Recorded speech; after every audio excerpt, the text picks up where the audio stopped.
నళిని తెల్లవారి సూర్యకిరణాలు రాయలవారి గది కిటికీలో నుంచి ప్రవేశించి గది మొత్తం వెలుగులతో నింపేశాయి. అప్పటికి రాత్రంతా అలానే వాలుకుర్చీలో కూర్చుని ఊగుతూ ఉన్నారు రాయలవారు అభిరామ్ శరీరంలో. ఇంకో 4 రోజుల్లో ఈ శరీరంతో నళినిని అంతమొందించాలి. ఆ ప్రయత్నంలో ఎన్ని ప్రాణాలు పోతాయో, ఎన్ని మిగులుతాయో తెలియదు. కానీ ఖచ్చితంగా తనున్న ఈ శరీరం అయితే నిలవదు. నళిని చాలా శక్తిమంతురాలు. విశాంతిదేవి వరప్రభావంతో 100 రెట్ల శక్తితో రాబోతుంది. తనను నిలువరించటం ఎలా అని ఆలోచిస్తూనే ఉన్నారు. అభి, మనం అర్జెంటుగా స్టార్ట్ అవ్వాలి. మీ డాడీకి సీరియస్గా ఉందట. నాకు కాళ్ళు చేతులు ఆడటం లేదు. టికెట్స్ బుక్ చెయ్యి అభి, ఫాస్ట్గా. ఏదో కోపంలో ఉన్నారనుకున్నాను, కానీ ఇలా అవుతుంది అనుకోలేదురా. ఎదురుగదిలో ధ్యానం చేస్తున్న స్వామివారు చిరునవ్వుతో, అసాధ్యం, ఆయనను ఈ ఊరు దాటి రప్పించడం అసాధ్యం అంటూ తల అడ్డంగా ఊపుతాడు. అభి ఏం మాట్లాడకుండా మౌనంగా ఉంటాడు. కనీసం ఆమె ముఖం కూడా చూడనే చూడడు. ఆమె ఏడుస్తూ పైట కొంగుతో కళ్ళు తుడుచుకొని నిమ్మలంగా ఉన్న కొడుకును చూసి కోపంతో, ఏంట్రా, ఏం మాట్లాడవు? నీకే చెప్తుంది, త్వరగా రా అంటూ చెయ్యి పట్టుకుని ఉలిక్కిపడి వెంటనే వదిలేస్తుంది. బగబగ మండే నిప్పులో చెయ్యి పెట్టినట్లుగా ఉంటుంది అభి చెయ్యి పట్టుకుంటే. మనోరమ అభిరామ్ కళ్ళలోకి చూస్తూ, చింతనిప్పులా ఎర్రగా రక్తం నిండిపోయి ఉంటాయి కళ్ళు. మనోరమ అంతకుముందు ఎన్నడూ అభిని అలా చూడలేదు. అప్పుడే పైకి వచ్చిన భూపతి గది బయట నుండే, వదినా, మీరిటు రండి. అతని మాటలో కూడా కంగారు కనపడింది. మనోరమ, మరిది, అభి చూడు, ఒళ్ళు కాలిపోతుంది, నాకెందుకో భయంగా ఉంది మరిది. భూపతి, మీరు ఇలా రండి వదిన, అన్ని విషయాలు నేను మీకు చెప్తాను అంటాడు. మనోరమ అభిరామ్ వైపు చూస్తూనే బయటికి వస్తుంది. భూపతి ఆమెతో, వదిన, అన్నయ్యకి ఏం కాలేదు, సరదాగా మిమ్మల్ని ఆట పట్టించాడట. ఆ విషయం మీకు చెప్పేలోపే మీరు ఫోన్ కట్ చేశారు. అందుకే నాతో మాట్లాడారు. మీరేం కంగారు పడకండి. మనోరమ, అలాగా, అయితే ఆయనకేం కాలేదు కదా నిజంగా? భూపతి, ప్రమాణ పూర్తిగా ఏం కాలేదు వదిన, మీరు నిశ్చింతగా ఉండండి. ఆ కుటుంబం వాళ్ళు ప్రమాణం చేశారు అంటే అందులో ఖచ్చితంగా నిజం ఉంటేనే అని తెలిసి మనోరమ బాధ అంతా ఎగిరిపోయింది. కానీ అంతలోనే అభి గుర్తుకు వచ్చి, అభిరామ్ ఒళ్ళు కాలిపోతుంది మరిది, కళ్ళు కూడా చాలా ఎర్రగా ఉన్నాయి. ఇంతకుముందు ఎన్నడూ అభి ఇలా లేడు, ఇంత సైలెంట్గా. భూపతి, ఆయనకేం కాదు వదిన, స్వామివారు కూడా మన ఇంట్లోనే ఉన్నారు. ఆ స్వామి ఎంతటి మహిమ గలవారో మీకు కూడా బాగా తెలుసు. ఏం పర్వాలేదు, మీరు విశ్రాంతి తీసుకోండి అని అక్కడి నుండి వెళ్ళిపోతారు. మనోరమ అడిగిన ప్రశ్నకు భూపతి సమాధానం అర్థం కాలేదు. ఆ స్వామిని తను మొదటిసారి చూసిన తరుణం గుర్తు తెచ్చుకుంటూ తన గదిలోకి వెళ్ళిపోయింది. 1 గంట గడిచాక రాయలవారు క్రిందికి వస్తారు. భూపతి అభి దగ్గరకు వచ్చి చేతులు కట్టుకుని, ఏమైనా కావాలా నాన్నగారు అంటారు. పైనుంచి చూస్తున్న స్వామి గట్టిగా, భూపతి, వారు ఒంటరిగా బయటకు వెళ్ళాలనుకుంటున్నారు అంటాడు. భూపతి, అలాగే స్వామి అంటూ వెనక్కి వెళ్ళిపోతారు. స్వామి మనసులో, వారు నీతో మాట్లాడరు భూపతి, ఆయన ఆత్మే కావచ్చు, కానీ జరిగినవన్నీ ఏమీ మర్చిపోరు, నువ్వే మర్చిపోయినట్లున్నావు, గుర్తు చేయాలి అనుకుంటారు. అభి బయటకు వచ్చి అడుగులు వేస్తుంటే పందిరిలోని ఎద్దు ఒకే ఒక్క విదిలింపుతో కట్లు తెంచుకుని అభిరామ్ దగ్గరకు వస్తుంది. దాన్ని చూసిన రాయలవారు ముఖంలో చిరునవ్వు రాగా దాని తల నిమురుతూ, నాకు తోడొస్తున్నావా వీరా అని అడుగుతాడు. దానికి సమాధానంగా ఎద్దు నిలువుగా తల ఊపుతుంది. దాని కదలికకు మెడలోని గంటలు లయబద్ధంగా ఊగుతాయి.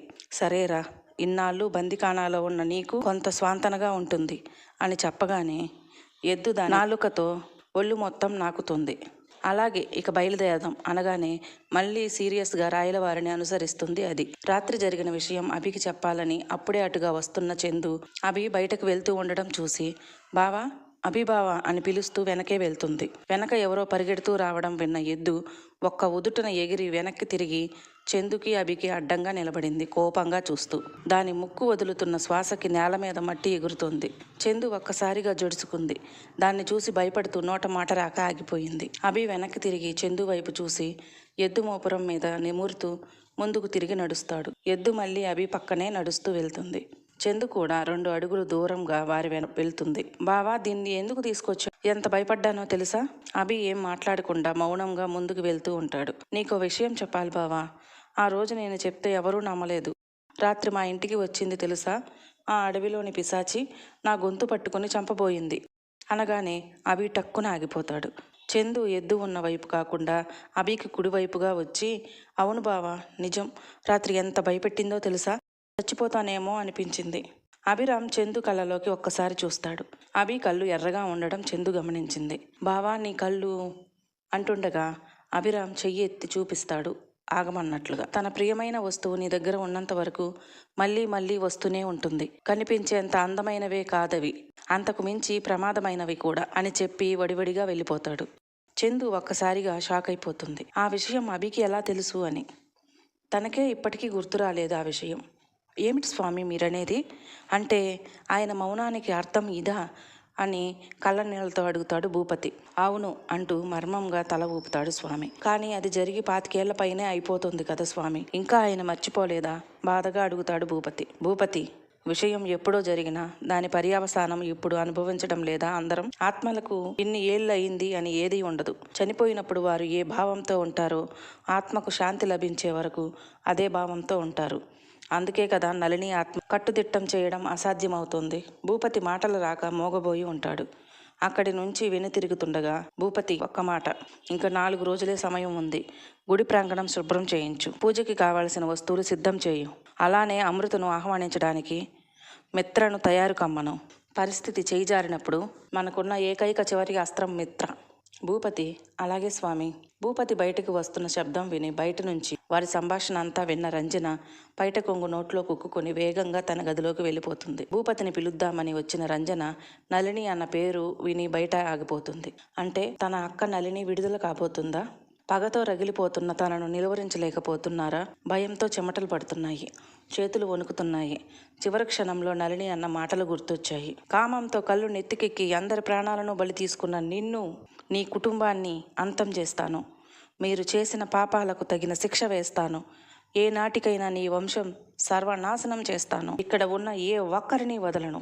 రంజన వైపు చూసి, సొంత చెల్లి అయిన అధికారం కోసం ఇంత నమ్మక ద్రోహం చేసిన నిన్నే మొదట బలి తీసుకుంటాను అంటూ నేల కొరిగిపోయిన నళిని రూపం గుర్తుకు వచ్చి కళ్ళలో నుంచి నీళ్లు కారిపోతున్నాయి. గుండెల్లో చిన్న నొప్పి మొదలైంది.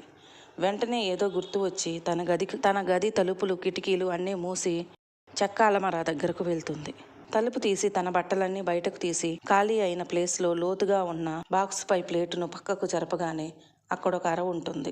దాని లోపలికి చెయ్యి పెట్టి ఒక ఫోటో బయటకు తీస్తుంది. రాజసింహాసనం మీద టీవీగా గంభీరంగా కూర్చున్న నళిని ఫోటో అది. ఆ ఫోటో ఇన్నాళ్ల తర్వాత ఇప్పుడు భయాందోళనలు కలిగిస్తున్నాయి. మళ్ళీ అదే ప్లేస్లో చెయ్యి పెట్టి వెతుకుతుంది. ఒక వస్తువు బయటకు తీసి వెతకగా తనకు కావలసిన వస్తువు ఏదో దొరకలేదు అన్న కంగారు పుడుతుంది. ఇంతలో కింద నుంచి భూపతి రంజనను పిలుస్తూ ఉండటంతో ఆ వస్తువు ఆ ఫోటో లోపల పెట్టేసి చీరలన్నీ సర్దేసి తలుపు వేస్తుంది. ఆయాసం వచ్చేస్తూ ఉంటుంది. ఆ వస్తువు ఏమైనట్లు? ఎవరు తీసి ఉంటారు?